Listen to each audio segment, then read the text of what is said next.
Kastraters, welcome to Podcastrat. Oke, kenalin aku Ayu atau biasa dipanggil Zea gitu ya sama teman-teman. Pada kali ini aku nggak sendirian nih, aku ditemani oleh rekanku yaitu Hai, aku Keisha, kerap disapa Keizi, dan aku bakal nemenin kalian selama beberapa menit ke depan di Podcastrat kali ini. Well, ini udah Podcastrat yang kesekian kalinya nih ya. Yang mana for your information nih Kastraters. Jadi Podcastrat itu terdiri dari kata podcast dan juga kastrat. Yang mana podcast itu sebagai wadah kita untuk berbincang-bincang dengan narasumber. Dan kastrat adalah divisi kita yaitu kajian dan aksi strategis. Yang mana ketika kita combine itu akan menjadi podcastrat, yaitu untuk kita wadah untuk berdiskusi mengenai suatu isu yang ada di masyarakat. Yang pastinya akan banyak hal yang kita bahas di sini nih, Kay. Betul.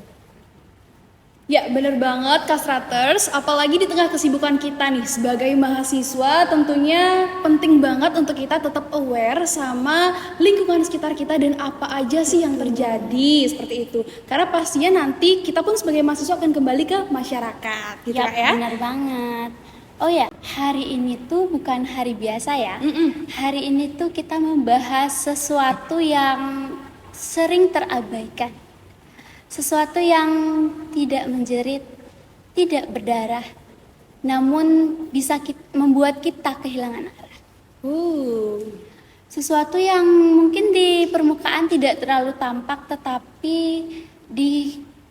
terasa sangat dalam di kedalaman. Wih, kira-kira kayaknya pembahasan kali ini tuh berat, tapi cukup menarik ya Kastraters. Jadi, kita menyebutnya adalah krisis kepemimpinan. Baik. Atau lebih tepatnya krisis keberanian dalam memimpin. Oke. Sepertinya pembahasan kali ini memang sangatlah menarik untuk para mahasiswa atau kastraters yang lagi mendengarkan, karena tidak bisa dipungkiri ya guys, hari ini di banyak fakultas kedokteran, tidak hanya fakultas kedokteran, tapi beberapa ormawa mungkin merasakan hal yang sama, di mana kita menyaksikan fenomena-fenomena yang cukup mengkhawatirkan. Kata orang, sekarang organisasi itu katanya seringkali kehilangan peminatnya. Rapat-rapat biasanya hanya diisi oleh orang yang itu-itu saja. Kemudian tidak banyak forum-forum dalam organisasi yang memberikan kesempatan bagi calon pemimpin muda untuk menyampaikan aspirasinya, seperti itu. Nah, tapi mari kita look up. Apakah benar dalam organisasi, forum-forum diskusi, kemudian ruang-ruang pengambilan keputusan, apakah benar kursi-kursi itu memang mulai kosong? Atau mungkin para calon pemimpin muda tidak berkeinginan untuk mendaftarkan diri sebagai penerus atau ketua selanjutnya. Dan kenapa ya di beberapa kampus itu kita pernah mendengar satu kalimat yang cukup mengkhawatirkan. Mau tahu nggak Kak siapa itu kalimatnya? Apa tuh? Calon tunggal lagi. Cukup mengkhawatirkan ya? Wow, iya sih mengkhawatirkan banget. Oke, jadi pada hari ini kita akan mengkuliti fenomena ini bukan untuk menyalahkan pihak manapun, tapi kita untuk menyadarkan apakah kita benar-benar sedang kekurangan sosok pemimpin atau justru ada alasan lainnya di balik semua ini Kak Zee.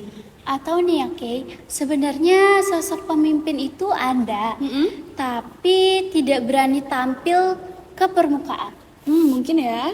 Karena bisa jadi kita yang mematikan mereka dengan ekspektasi kita yang terlalu kejam, kemudian komentar kita yang sinis, atau bahkan kita tidak memberikan ruang untuk gagal kepada mereka. Karena kalau dibiarkan kita lihat ke depan, ini bukan perihal lagi siapa ketua BEM nantinya, ketua HIMA nantinya, ataupun koordinator divisi, tapi tentang masa depan kita. Betul. Masa depan sistem kesehatan kita bersama. Iya. Nah, hari ini kita sudah kedatangan seseorang yang akan menjawab segala keresahan dan kebingungan kita. Seseorang yang tetap bertahan dan berdiri di tengah kesunyian. Widih, kayak keren banget ya guys narasumber kita. Pasti dong. Kastraters juga pasti penasaran kan siapa narasumber kita pada hari ini. Langsung aja kita spill siapa itu Kak Z? Narasumber kita yaitu Sekretaris Jenderal ISMKI periode 2025-2026 yaitu Kak Rido. Yeay, halo Kak Rido. Selamat pagi. Selamat pagi. Oke. Jadi, Kastraters, di sini kita juga sudah kedatangan narasumber yang tentunya sangat luar biasa seperti apa yang disampaikan oleh Kak Zea tadi. Dan tentunya ini akan sangat relevan dengan topik yang akan kita bahas pada hari ini. Kak Rido, boleh dong disapa dulu Kastraters yang ada di kamera? Halo teman-teman semua. Salam kenal. Oke Kak Rido, bagaimana nih kabar kakak akhir-akhir ini? Dan boleh kali ya di-spill kesibukannya akhir-akhir ini apa aja tuh? Boleh banget. Jadi aku baru aja diundang gitu kan supaya teman-teman periksa. Baru banget kemarin ngisi materi. Baru aja sebelumnya itu berangkat dari Ternate. Wow. Jadi baru banget balik dari Ternate untuk membuat pilot project terkait dengan bulan bakti. Jadi kita saat ini sedang membangun program. Baru kemarin dari Kemenkes juga untuk pitching programnya. Dan itu akan dilaksanakan buat seluruh masuk kedokteran gitu. Oke, wow sibuk Keren banget ya. sekali ya, sangat sibuk jadwalnya.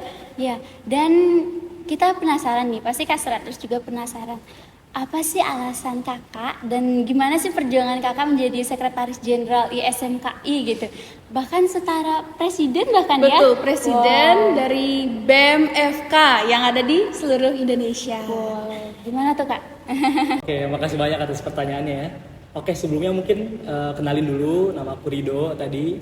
Aku dari Tangerang, dari Banten atau dekat Jakarta lah gitu. Dari Fakultas Kedokteran UIN Syarif Hidayatullah Jakarta. Nah, sebelumnya aku juga jadi ketua BEM di FK UIN Jakarta atau ketua DEMA namanya. Oh, oke. Jadi baru tahun lalu baru beres di ketua DEMA, alhamdulillah diamanahkan menjadi Sekretaris Jenderal ISMKI. Mungkin teman-teman masih banyak belum tahu ISMKI gitu kan. Nah, ISMKI ini merupakan Ikatan Senat Masuk Kedokteran Indonesia atau gabungan dari 110 BEM FK se-Indonesia. Wow, 110 110. seluruh Indonesia kak. Betul. Jadi Wow. hingga saat ini ISMKI merupakan organisasi yang paling tua dari mulai 1981 dan juga organisasi terbesar di Indonesia. Jadi yang lain mungkin masih di 50-an, 40-an institusi, kita udah 110 dan akan terus bertambah dengan seiring FK-FK yang juga bertambah begitu. Wow, luar biasa sekali ya Kak Zea. Tentunya di sini kita sangat-sangat berterima kasih kepada Kak Rido karena telah meluangkan waktunya di tengah kesibukannya, bahkan baru datang dari Ternate katanya langsung ke Bali, teman-teman. Jadi pada hari ini kita akan membahas topik yang spesial sekali bersama Kak Rido, yang dimana topik ini terkait dengan krisis kepemimpinan, teman-teman. Nah, selanjutnya apa yang kira-kira akan kita bahas nih Kak Z? Nah, sesuai topik hari ini nih, yang udah teman-teman lihat kali ya di highlight YouTube kita, Instagram, TikTok. Jadi topik kita adalah krisis sunyi di Fakultas Kedokteran. Kepemimpinan mati atau kita yang mematikannya? Oke, pasti teman-teman udah pada penasaran. Tanpa berlama-lama lagi, mari kita langsung ke topiknya. Ya, Oke nih Kak Rido, berdasarkan sebuah fakta, Ya, kita sebenarnya jujur-jujuran aja nih ya, kita penasaran banget kenapa sih akhir-akhir ini banyak banget fenomena seperti calon tunggal, kemudian partisipasi organisasi yang menurun, mencari pemimpin tuh sulit. Sebenarnya apa yang menjadi, apakah hal itu bisa disebut gejala biasa atau sebenarnya kita udah benar-benar masuk ke dalam masa krisis kepemimpinan? Menurut Kak Rido gimana? oke. Pertanyaannya sangat tajam ya. Keren. Jadi memang fenomena yang tadi disebutkan itu sungguh dan sangat terjadi saat ini gitu. Bahkan ketika saya jadi ketua BEM atau bahkan melihat 110 BEM FK di Indonesia, bahkan kalau kita lebih naik lagi, lebih tinggi lagi di tataran BEM seluruh Indonesia, bukan hanya FK gitu, BEM Univ, BEM fakultas lain, ataupun organisasi mahasiswa lain. Itu memang terjadi pergeseran yang sangat menarik, bahwa penurunan minatnya ini sangat drastis begitu. Jadi ada berbagai macam fenomena yang mengakibatkan ini. Misal seperti pragmatisme mahasiswa yang merasa bahwa organisasi mahasiswa tidak memberikan dampak untuk mereka gitu. Terus yang kedua, ada yang merasa organisasi ini hanya politis-politis aja gitu kan, nggak benar-benar ngasih kontribusi untuk diri mereka pribadi atau masyarakat gitu kan. Terus yang ketiga, fenomena ini tuh terjadi terutama kalau dalam lingkup FK ya, itu tadi benar mungkin ditandai dengan calon tunggal atau bahkan nggak ada calon sama sekali yang akhirnya dibekukan, ataupun dengan menjalankan program kerjanya gitu-gitu aja, berulang-ulang aja.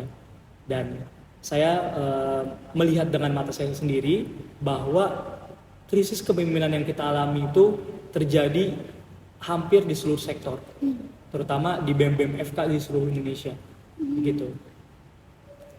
Oke, menurut Kak Rido nih, apakah tadi udah diklaim bahwa oh ya benar ini krisis kepemimpinan berarti ya? Apakah fenomena ini akan terjadi terus-menerus atau hanya sementara saja? Oke, sebenarnya kalau kita melihat bahwa mahasiswa sekarang itu kita bagi menjadi dua, mahasiswa yang memang dia non kedokteran dan juga kedokteran. Nah, mahasiswa kedokteran ini dia itu lebih banyak memang aktivitasnya dari pagi sampai sore di kampus, dan dia nggak perlu banyak program magang karena memang nantinya akan ada koas sendiri gitu kan. Beda dengan mahasiswa yang non kedokteran, mereka aktivitasnya jauh lebih rendah dan juga mereka itu sangat membutuhkan aktivitas-aktivitas yang memang berdampak untuk diri mereka. Dan makanya kalau di mahasiswa non kedokteran itu terjadi shifting atau perubahan bahwa ormawa-ormawa yang nggak relevan bagi mereka itu akan sangat menurun minatnya. Artinya mahasiswa non kedokteran ini ngerasa buat apa sih ikut organisasi begini-begini gitu. Nah, coba kita masuk ke dalam bahasan yang masuk kedokteran gitu kan. Masuk kedokteran ini kalau kita lihat seluruh dari organisasi mahasiswanya gitu kan, itu nggak jauh-jauh beda dari yang namanya BEM, nggak jauh-jauh beda yang namanya himpunan, nggak jauh-jauh beda dari TBM, tim bantuan medis, atau lembaga penelitian, atau BAPIN, atau bisa juga CIMSA ataupun AMSA begitu kan. Nah, kalau kita melihat dari tren yang ada saat ini, itu tuh ada berbagai macam naik turun. Ada BEM, contohnya UIN nih yang dari FKP sendiri, itu justru BEM-nya malah sangat diminati. Nah, nanti akan kita bedah kenapa faktornya gitu. Tapi ada juga BEM, terutama makan ini kayaknya agak banyak gitu ya. Itu yang malah minatnya makin menurun gitu. Malah yang naik itu, yang minatnya naik itu CIMSA, AMSA atau TBM yang lebih mungkin ngasih dampak nyata. Nah, jadi fenomena-fenomena ini menurutku dasarnya tadi ada perubahan minat dari mahasiswanya, mahasiswa pengen lebih pragmatis, apa sih yang bisa aku dapat dari organisasi ini gitu kan. Sama kalau organisasinya ternyata toksik, terus juga nggak ngasih keuntungan yang nyata untuk diri pribadi ataupun sekitar, ya rasa-rasanya makin lama kok kayaknya akan makin ditinggalkan begitu. Mungkin seperti itu ya. Wow, berarti banyak sebenarnya faktornya ya. Betul. Oke, Bang Rido, banyak mahasiswa juga akhir-akhir ini sering mengeluhkan nih. Katanya mereka rata-rata pengen ikut organisasi, tapi yang paling ditakutkan sebagai mahasiswa kedokteran itu kan pastinya kita bergantung pada akademik ya Bang, untuk kelulusan. Takut katanya IPK-nya turun. Kemudian ada juga yang bilang kayaknya lebih enak untuk jadi pengamat daripada ikut serta berperan jadi pemain di dalamnya gitu. Nah, untuk Kak Rido sendiri, menurut Kak Rido gimana nih? Apa faktor terdalam yang mungkin bisa menyebabkan mahasiswa FK itu merasa mereka itu secara potensial sebetulnya memumpuni, tapi justru mereka memilih untuk memendam potensinya kayak gitu? Oke, emang kita melihat bahwa jangan-jangan ada fenomena tersebut gitu kan. Masuk kedokteran yang memang ibaratnya kayaknya saya pengennya di akademik aja gitu kan, nggak mau lah ikut organisasi, nggak mau lah ikut yang lain. Atau yang kedua tadi, mendingan jadi pengamat aja lah, atau ikut sekali-sekali, nggak mau yang ngambil tanggung jawab yang lebih gitu kan dibanding yang lain. Nah, fenomena ini terjadi sebenarnya cukup banyak kondisi yang memungkinkan hal tersebut. Tapi kalau dari sudut pandang kita dan teman-teman, saya ngelihat banyak banget teman-teman di ISMKI, terutama saya karena di ISMKI, bahkan Pak MPA nasional sendiri, dia itu tidak hanya organisatoris gitu, tapi juga mapres, IPK-nya bahkan mendekati 4, gitu kan, dengan banyak Scopus atau jurnal-jurnal yang diterbitkan. Oke. Dan itu tuh kalian mungkin ibaratnya kalau di tataran fakultas-fakultas atau mahasiswa di teman-teman kita mungkin agak jarang. Betul. Tapi kalau mungkin di ISMKI di tingkat nasional itu ada beberapa yang memang jadi contoh seperti itu. Makanya kalau mengambil contoh-contoh tersebut dan juga mungkin contoh pribadi, akademik dan organisasi ini bukanlah kayak suatu yang bertentangan, tapi suatu yang saling melengkapi, begitu kan. Kemudian yang kedua, justru jangan-jangan dari berorganisasi, kita bisa dapat banyak perspektif, kita bisa dapat banyak link, komunikasi, dan lain-lain yang mengakibatkan, kayaknya kita bisa terinspirasi nih, tadi contohnya dari MPA nasional. Jadi kalau di SMK itu, paling tinggi kan sekretaris jenderal, dia ada setara, ada MPA nasional namanya, Majelis Pertimbangan Agung. Oke. Nah, contohnya dari MPA nasional tersebut, itu sangat bisa dicontoh gitu kan, bagaimana dia bisa mengorkestrasikan hidupnya, waktunya, disiplin dirinya, dengan jurnal-jurnal penelitian yang dia tembus, terus juga rapat-rapat yang efektif. Oke. Organisasi ini bisa memungkinkan dia membawa banyak pengaruh buat dirinya, banyak link-link dia akses, dia bisa ketemu banyak dokter spesialis, terus ibaratnya ya paling hebatnya dia bisa ikut mapres juga sekaligus organisatoris. Wow. Jadi kayak sekali mendayung gitu ya Betul. Kak ya. Jangan-jangan ternyata itu bukan suatu hal yang tidak mungkin gitu. Dan jangan-jangan itu yang kedepannya juga dibutuhkan di masa yang akan datang. Iya, benar sekali. Karena ya tadi baru banget kemarin juga kita angkat, mungkin nanti boleh dibagikan lah PPT-nya gitu ya. Oke. Kita mengangkat tentang sekarang nih FK udah makin banyak nih lama-lama gitu kan. 300 FK nih jangan-jangan. Sekarang kalau ISMK udah ngurus 110. FK-nya udah ada 116. Padahal tahun lalu, 2 tahun lalu itu baru 90. Jadi dalam waktu singkat naik drastis gitu kan.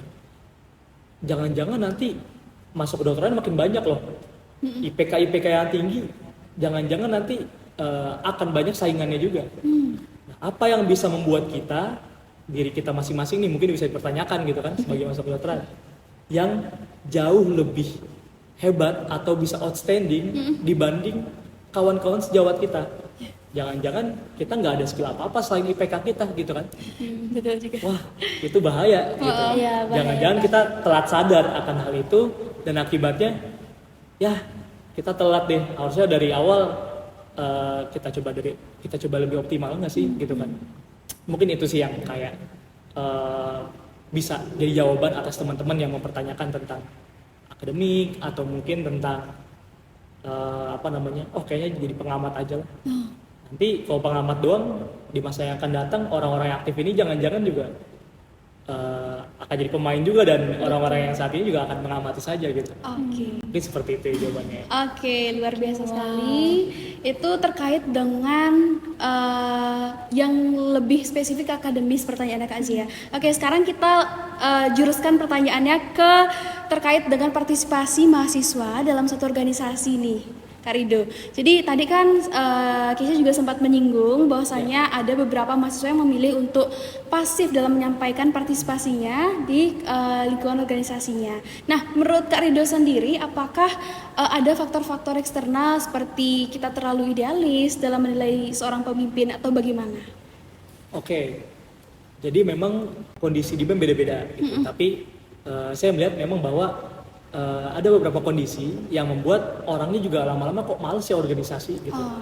Kayak tadi kan ada beberapa tuh faktor, ini BEM-nya nggak diminati nih, tapi BEM yang di fakultas ini kok justru malah makin diminati dibanding yang lain gitu. Nah, kita melihat ada beberapa faktor.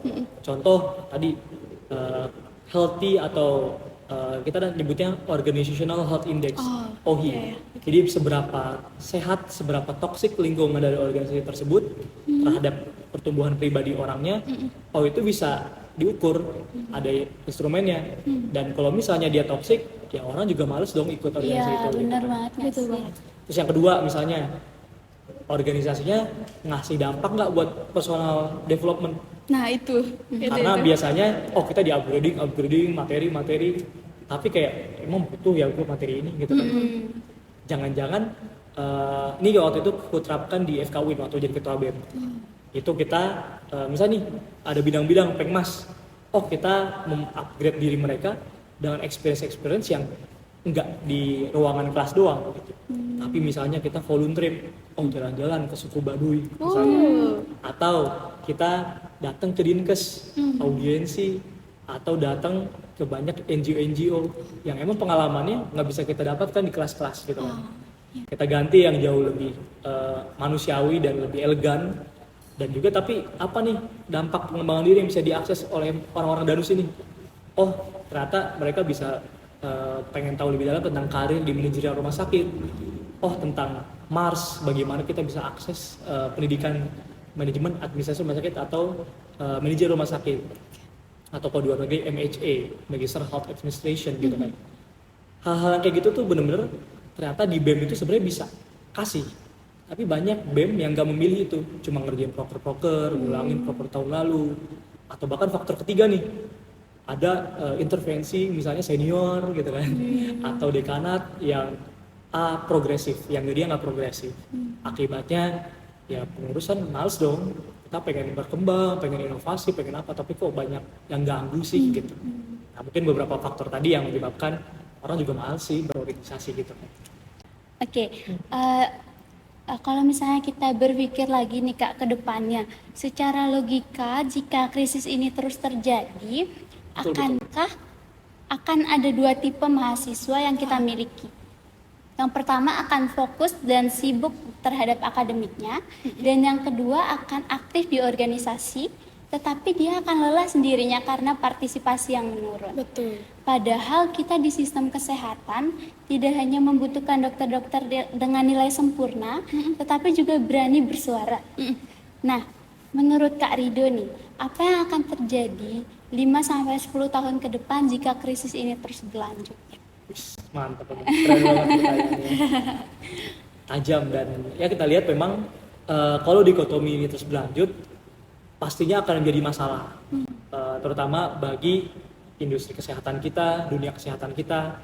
Satu, pasti bakal banyak yang jadi nggak peduli. Orang hanya individualis banget, nggak ada lagi rasa kesejawatan kita. Oh yang penting saya sukses pribadi, saya kaya gitu kan. Tapi teman-teman kita sejawat atau bahkan masyarakat nggak ada yang membantu. Adalah masalah kesehatan kita sistemik. Nah, atau yang kedua, misalnya yang organisatoris ternyata mereka IPK-nya rendah gitu kan. Yang IPK-nya tinggi nggak mau ikut-ikutan gini. Jadi nanti yang jadi misalnya Dinkes, pejabat-pejabat, dokter-dokter yang jangan-jangan quote and quote IPK-nya rendah gitu kan. Ataupun orang-orang spesialis kita yang nggak peduli sama lingkungan. Itu kan cukup bahaya ya. Pertama, nanti kita diurusi oleh teman-teman kita yang kurang kompeten secara akademisnya. Yang kedua, dokter spesialis kita nggak mau berkontribusi kepada masyarakat. Nah, yang terakhir, yang ketiga mungkin kalau ini dibiarkan terus juga, ada dalam satu titik kita ada sebenarnya mau lagi buatin kajian hal ini juga, nanti mungkin di akhir coba kita spill. Jangan-jangan nanti BEM hilang loh gitu. Karena makin lama jangan-jangan makin tidak dibutuhkan, jangan-jangan tataran BEM hilang gitu. Hanya dibutuhkan misalnya klub-klub atau himpunan-himpunan atau yang lain-lain gitu. Maka kita ngelihat kuncinya sebenarnya bukan lagi dikotomi memisahkan, tapi bisa nggak sih organisasi kita mensupport akademik gitu kan? Bisa nggak sih departemen-departemen kita kalau misalnya mau lagi ujian, oke, kita stop selama seminggu sebelumnya. Oh, karena ada kakak tingkat, ada adik tingkat di dalam organisasi, bisa nggak sih kakak tingkatnya ngajarin adik tingkatnya? Nah itu kan ekosistem kalau yang dibangun hal tersebut, kayaknya wah enak, gue juga pengen masuk organisasi itu gitu kan. Jangan-jangan organisasi yang justru yang malah mensupport akademisnya masing-masing dari personalnya. Nah itu mungkin yang harus didorong juga gitu ya. Oke, berarti jika ini terus berdampak dan krisisnya terus ada, berarti akan terjadi dua hal nih ya Kak ya. Yang pertama, kita mempunyai dokter-dokter hebat namun sayang sekali acuh tak acuh terhadap sekitar. Atau kita kekurangan pemimpin di sistem kesehatan dari sistem internalnya sendiri. Betul, terutama yang kompeten kan. Iya betul. Wah, Agak serem ya. Iya benar-benar. Pembahasannya sepertinya sudah jauh merangkap ke masa depan sekali ya prediksinya. Kita harus napak lagi lah. Iya, benar. Oke, membicarakan tentang napak lagi nih Ya. Kak Rido. Kita kan sekarang berbicara nih kasih sama Bapak Sekjen SMKI Betul. yang katanya nama kabinetnya transformasi. Bukan katanya sih, tapi memang Memang ya, betul. memang. Nama kabinetnya itu transformasi. Dan kalau tidak salah, Keisha juga sempat mendengar bahwasanya Kak Rido menggaungkan sekali terkait dengan visi untuk membawa kebermanfaatan dan dampak untuk BEM-BEM FK yang ada di seluruh Indonesia ke depannya. Nah, berkaitan dengan topik yang kita bahas saat ini terkait dengan krisis kepemimpinan, menurut Kak Rido sendiri kira-kira apa nih strategi konkret yang ingin Kakak lakukan selama beberapa masa ke depan sebelum Purna menjadi Sekjen SMKI untuk bisa lebih membangkitkan minat-minat pemimpin-pemimpin muda agar mereka tuh mau untuk dan berani untuk mencoba seperti itu. Oke, jadi emang ini ya sebagai sekjen kapasitasnya Betul. bagaimana gitu. Betul. Nah sebenarnya kalau mau panjang gitu kan dan detail, bisa nih kita presentasiin gitu kan. Waduh. Grand design kita 145 halaman gitu kan, ada 10 ekosistem yang 3 ekosistem, 10 objektif yang kita lakukan. Nah tapi memang seperti tadi ada pertanyaan pertama juga yang belum saya jawab gitu ya. Alasan bagaimana kenapa saya juga mengambil jabatan ini sebagai sekretaris jenderal, ibaratnya mengorbankan lah waktu akademis saya gitu kan yang harusnya koas di awal Maret kemarin. Jadi udah sarjana, udah esket, tapi memilih untuk cuti 6 bulan untuk melakukan transformasi ini. Itu memang ada alasan-alasan yang spesifik dan menurut saya ini yang urgent banget. Kalau misalnya ibaratnya saya nggak ngelakuin, kayaknya jarang orang yang mengambil lagi ini gitu. Ataupun nanti keadaan jangan-jangan tadi makin kacau ke depannya. Makanya saya melihat bahwa ISMK ini mungkin sebelum masuk ke kapasitas sekjen gitu ya. ISMK ini wadah yang sangat besar, inklusif, dari Sabang sampai Merauke. Kayaknya kalau dia nanti bertransformasi jadi jauh lebih bagus, lebih suportif, lebih berdampak, dan utamanya benar-benar bisa ngasih pelayanan nyata buat masa kedokteran dan juga BEM-BEM, itu harusnya perubahan ataupun masalah-masalah yang tadi kita sebutkan di awal tuh bisa teratasi gitu. Jadi ini cukup langkah yang mungkin kalau dibilang mundur ke belakang tapi loncatnya bisa jauh ke depan gitu. Nah, kalau dalam konteks sekjen, kenapa saya jadi sekjen? Mungkin alasan pertama idealisnya itu. Tapi memang kedua, nggak dipungkiri juga, ibaratnya sekretaris jenderal SMKI atau mungkin sebagai ketua BEM dimanapun berada, itu juga banyak peluang-peluang yang sebenarnya mahasiswa yang mungkin nggak menekuni jalan ini nggak pernah lihat gitu. Jadi secara personal saya pengen ibaratnya menjadi bisa expert generalis, dokter spesialis misalnya nanti ke depannya, mudah-mudahan doain gitu kan. Amin. Dan juga mungkin manajerial rumah sakit juga ataupun inovator kesehatan, dan juga mungkin tadi bisa lebih memahami lingkungan sekitar dengan menulis, dengan ibaratnya bersuara dan lain-lain. Jadi atas kebutuhan itu ternyata kayaknya di SMK ini jadi ruang yang sangat terbuka bagi saya untuk melakukan nggak hanya transformasi ke SMK tapi transformasi diri gitu. Nah, apa sih yang memang kita angkat di SMK ini untuk mengatasi masalah kepemimpinan lah fokusnya gitu ya. Pertama, kita banyak melakukan inovasi-inovasi. Contoh yang paling dasar adalah kita buat perubahan besar di LKMM nasional dan juga di TFT, Training for Trainer. Tapi oke lah, mungkin di LKMM yang fokusnya di krisis kepemimpinan. Apa itu? Jadi di ISMKI atau ekosistem masa kedokteran, BEM dan SMK wilayah, itu ada namanya LKMM, kalau teman-teman tahu pasti gitu kan. LKMM lokal, wilayah, dan juga nasional. Di LKMM nasional kita benar-benar merubah yang tadinya mungkin cuma passive learning, ibaratnya ya nanti kayak fasil, kita kayak belajar PBL dan lain-lain, cuma nanti diskusi, presentasi gitu-gitu. Kita jauh lebih active learning. Ibaratnya materi kita akan padatkan, pembicara akan kita buat jauh lebih ibarat tokoh-tokoh nasional yang akan hadir seperti misalnya Gubernur Lemhanas, dari Kementerian Riset Pendidikan Tinggi, dan juga mungkin Kementerian Kesehatan, dan juga NGO-NGO yang ada. Dan juga kita kan konsepnya jauh lebih seperti mentorship. Jadi membahas satu isu, nanti isu tersebut akan jadi plan of action dari awal hingga akhir masalah.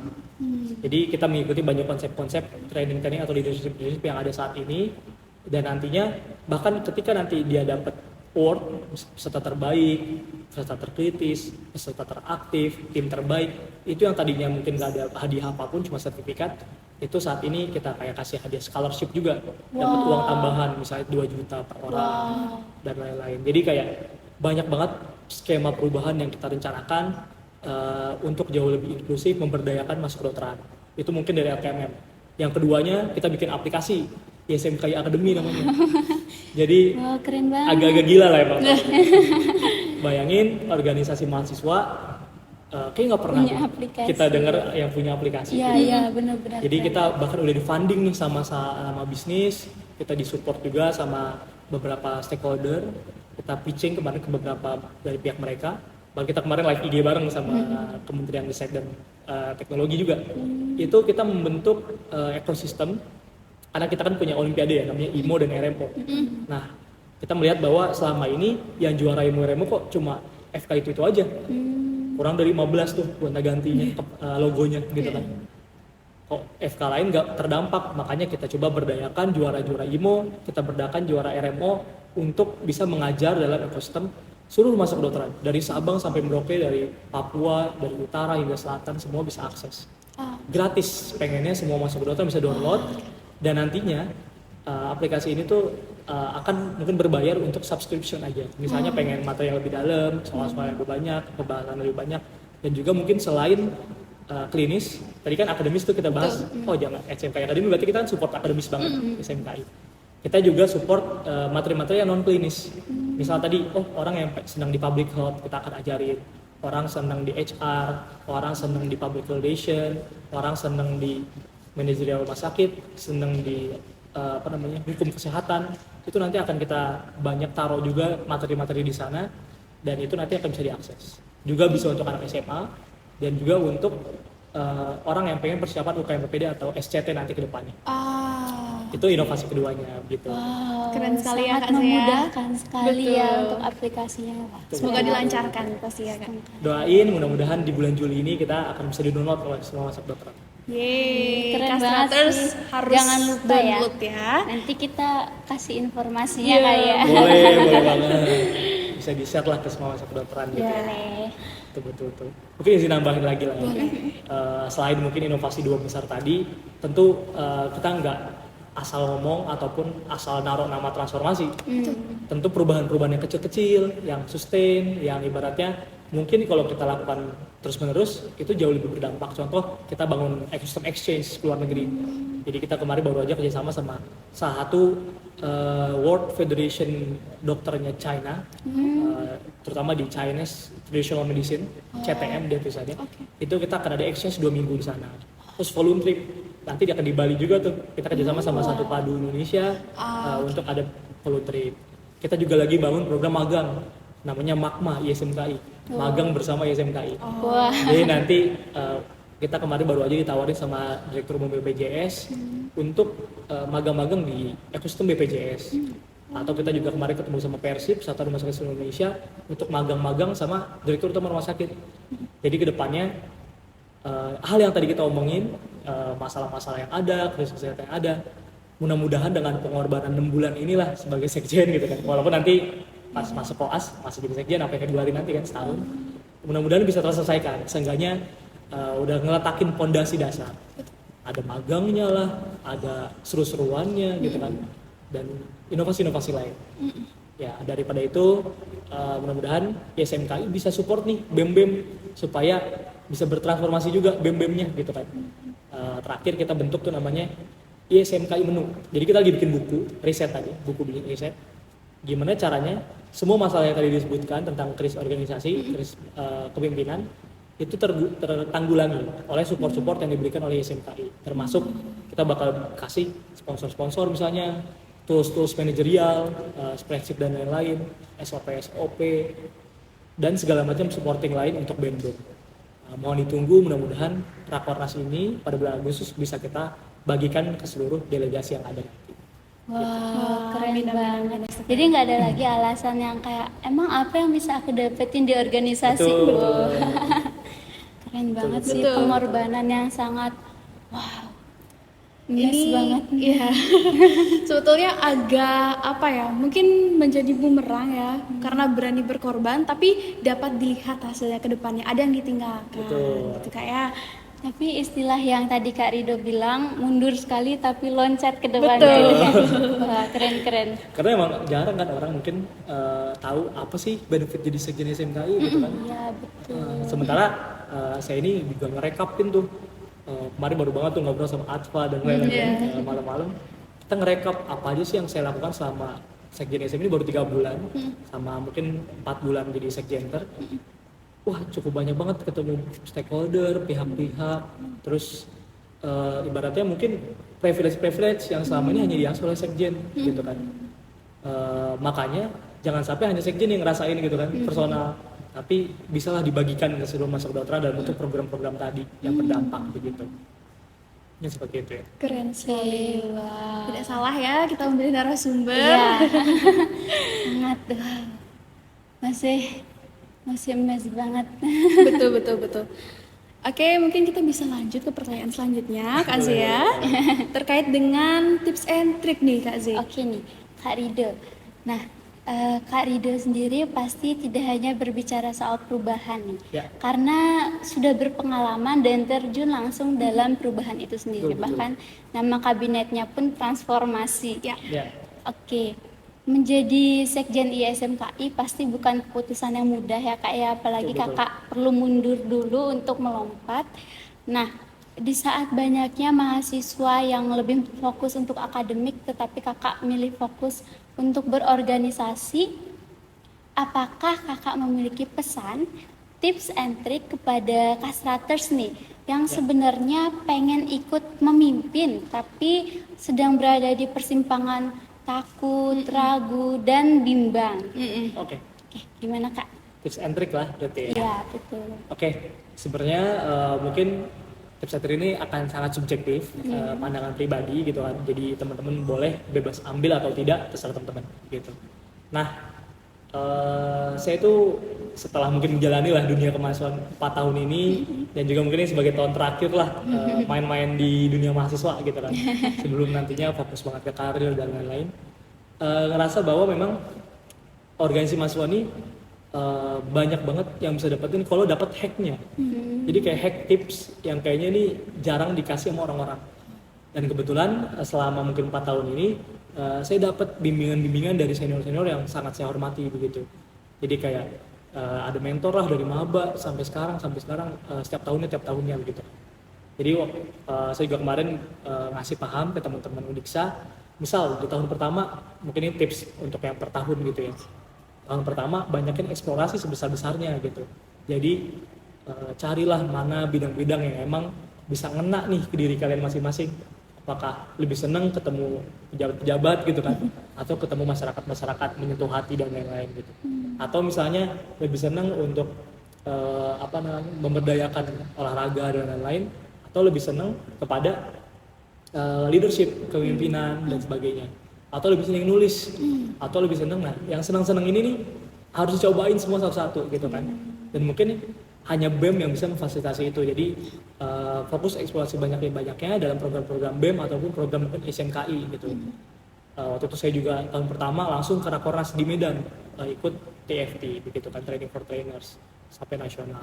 Nah kemudian tahun kedua itu bisa mulai ambil, saya senangnya di sini ambil tanggung jawab yang memang bisa menumbuhkan ibaratnya kepekaan kita, progresivitas pribadi kita dan lain-lain. Mungkin jadi kepala departemen, kepala divisi, dan itu tapi nggak hanya jadi kepala departemen biasa.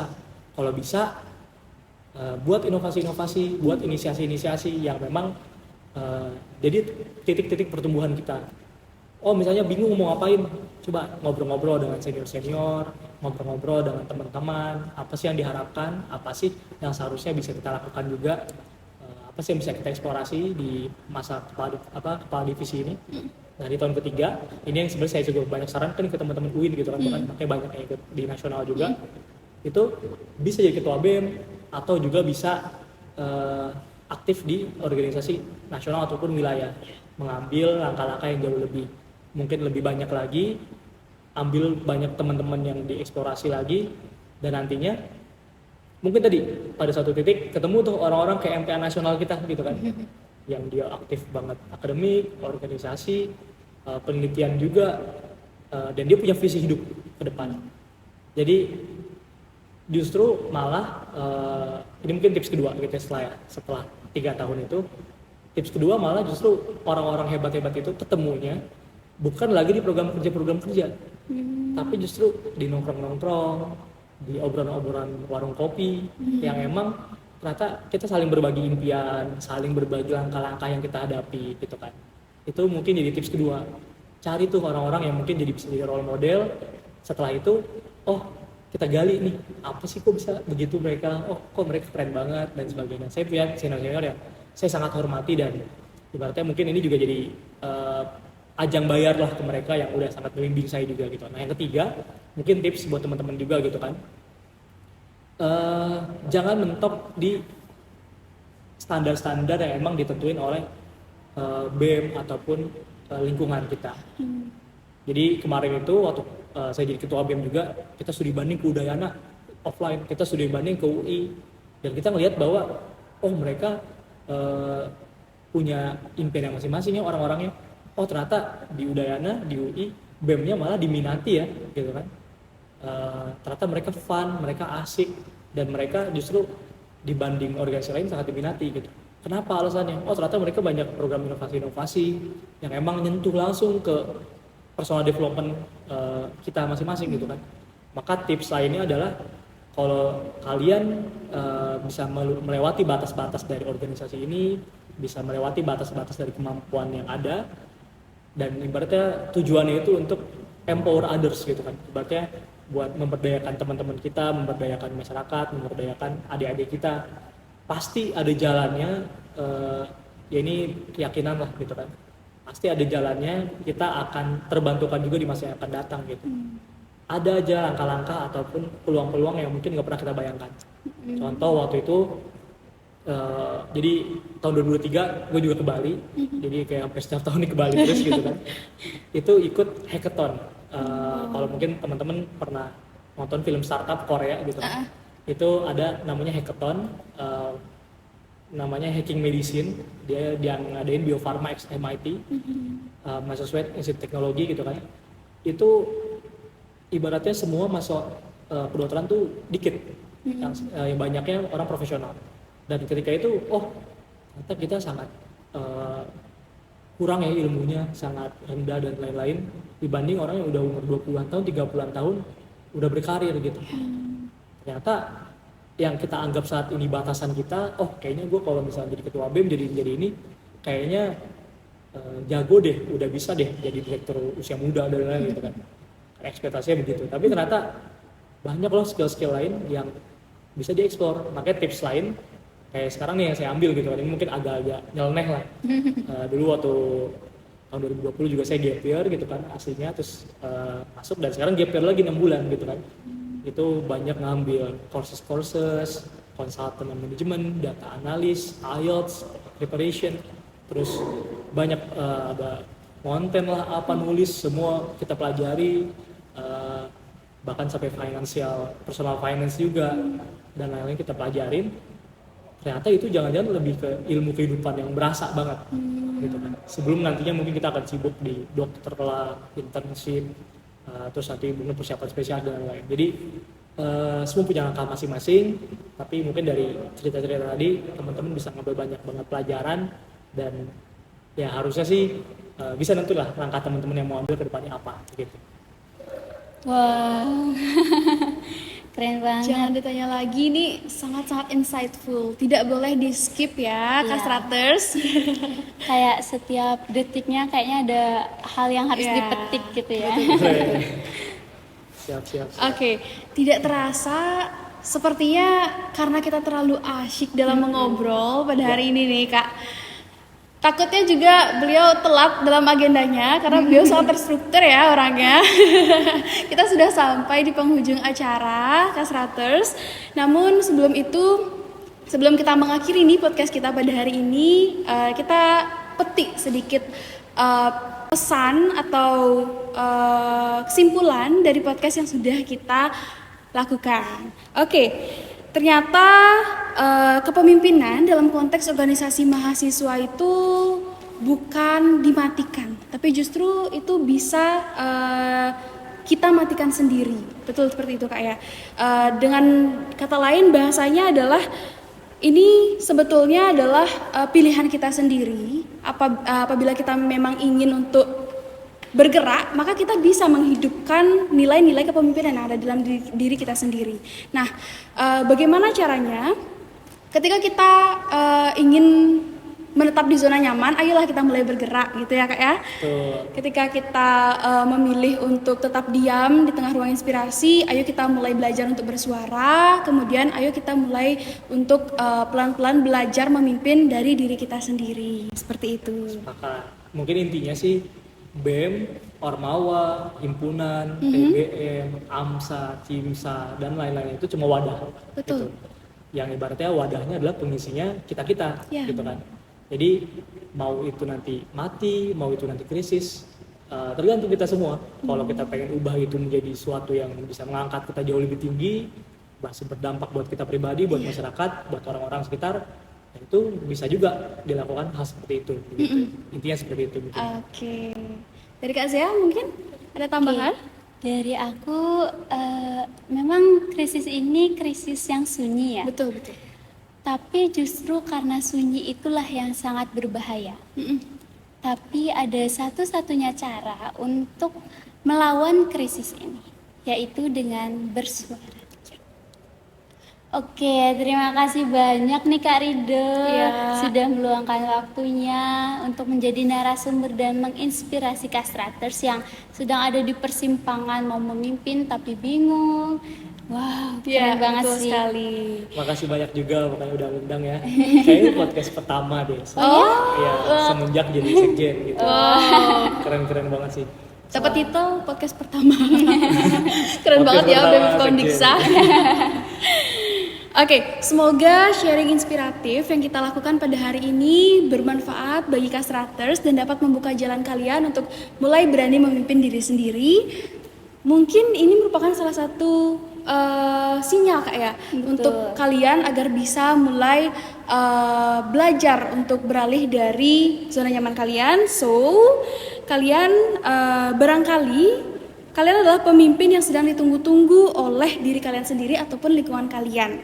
Jadi ingat, pemimpin itu bukan tentang kesempurnaan ataupun dituntut untuk menjadi seseorang yang sempurna di mata anggotanya. Melainkan apa Kak Zee?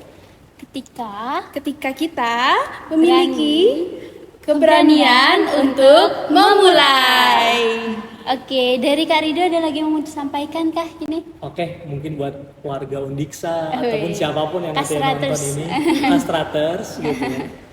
Boleh banget dieksplorasi semua wadah-wadah ini, bertransformasi, dan mungkin nanti kalau misalnya pengen menghubungi gitu kan, feel free banget. Silakan aja, sangat terbuka di Instagram ataupun yang lain-lain. Oke. Kita siap untuk membantu dan juga mensupport teman-teman ataupun BEM-BEM teman-teman semua. Wow, keren, eksklusif di podcast Serat Iya. ini. Langsung mungkin boleh di-spill Instagramnya. Nanti di bawah sini. Oke. Oke, Kastraters, jadi sudah selesai podcast kita pada hari ini. Terima kasih sudah menonton. Dan aku Zea. Aku Casey. This is Podcast Serat. Say it louder. Jangan lupa follow IG kita di @bemfk_undiksa dan Kasrat FK Undiksa. see you. Bye-bye.